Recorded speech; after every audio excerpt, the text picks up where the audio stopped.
Welcome to CAM Look, your twice weekly dose of the Cincinnati Art Museum, when a member of the CAM family shares a work from our collection and poses a few questions for discussion.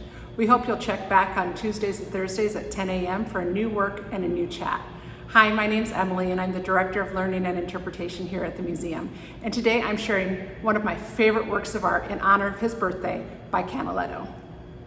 Let's start with a detailed description of this work. There's a lot to explore.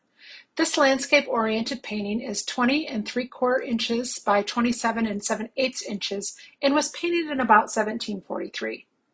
In the foreground of the picture, we see groupings of individuals on what appears to be a central, unpaved piazza. Grass is intermingled with patches of brown earth. This central area is surrounded by structures in the mid and background. This space is called the Campo Vaccino. In the lower left corner, we see a man with his back to us, wearing a dark blue hat and what appears to be either a rake or a pitchfork in his hand. He appears to be digging something. We don't know what.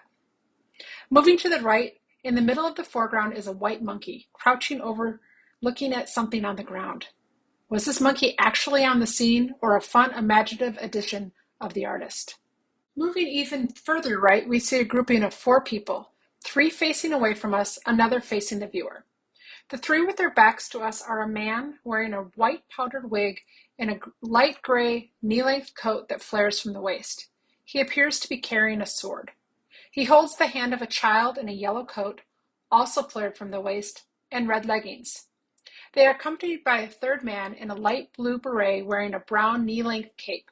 Both men wear tight white breeches. Facing us is a man dressed in a very light gray or white coat, with a blue sash at the waist and a pink peplum-like skirt to his coat. He wears white breeches with bows at the knees. He also wears a powdered wig topped with a brown hat.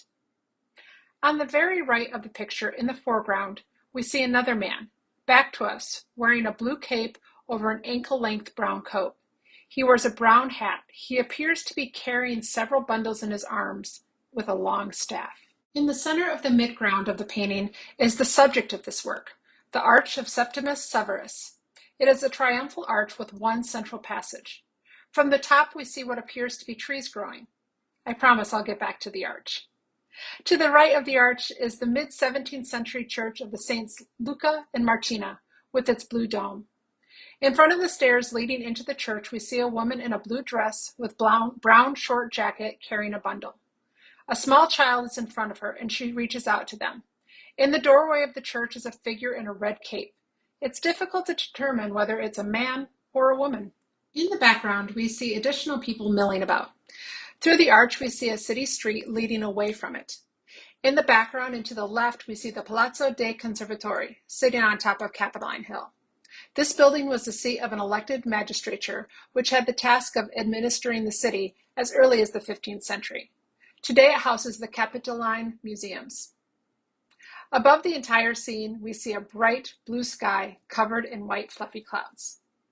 I took the time to describe this work because there's so much going on in it. I encourage you to take the time and look closely at this picture the next time you visit the museum. Okay, back to the Arch of Septimus Severus. It was dedicated in the year 203 to commemorate the Parthian victories of Emperor Septimus Severus and his 2 sons, Caracalla and Geta. The arch was raised on a travertine base and was originally approached by steps from the Roman Forum's ancient level. During the Middle Ages, repeated flooding from the low-lying Forum washed in so much additional sediment and debris that when Canaletto painted our picture around 1743, only the upper half of the arch showed above ground. The arch is about 75.5 feet tall and 82 feet wide and is made of white marble. The 4 reliefs on the arch show scenes from the wars against the Parthian Empire. Above the arch's opening is a dedicatory inscription. Looking back at our painting, it's amazing the amount of detail the artist included in this work. So why did Canaletto paint this scene in the mid-17th century? Well, like today, it was a tourist destination, and those touring Europe on the Grand Tour would have visited the Roman Forum and wanted a souvenir painting capturing the experience, much like we buy postcards today. Canaletto, born Giovanni Antonio Canal in Venice in 1697, specialized in detailed cityscapes, known as vedute of Venice, Rome, and London, that were popular with foreign travelers. Many of his pictures were sold to Englishmen on their grand tour, first through the agency Owen Swiney and later the banker Joseph Smith. Smith later sold much of his collection to King George III, creating the bulk of the large collection of works, about 50 paintings and 142 drawings by Canaletto in the Royal Collection. So why did I share this work today, other than to celebrate Canaletto's birthday? Well, this is one of my favorite works in the collection, and Canaletto one of my favorite artists. I love this work because I've actually been to the Roman Forum, and I've seen the Arch of Septimus Severus. I think when you make a personal connection to a work of art, you see it with new eyes. I also love any work that includes architecture. An architectural historian to my core, this work speaks to my love of really old buildings. So now that we've learned a little bit about Canaletto and why I love this work of art, I want to ask this question. Imagine this was being painted today and showing what this site looks like today. What would Canaletto have included? I'd love to hear your thoughts in the comments below. Thanks and have a great day.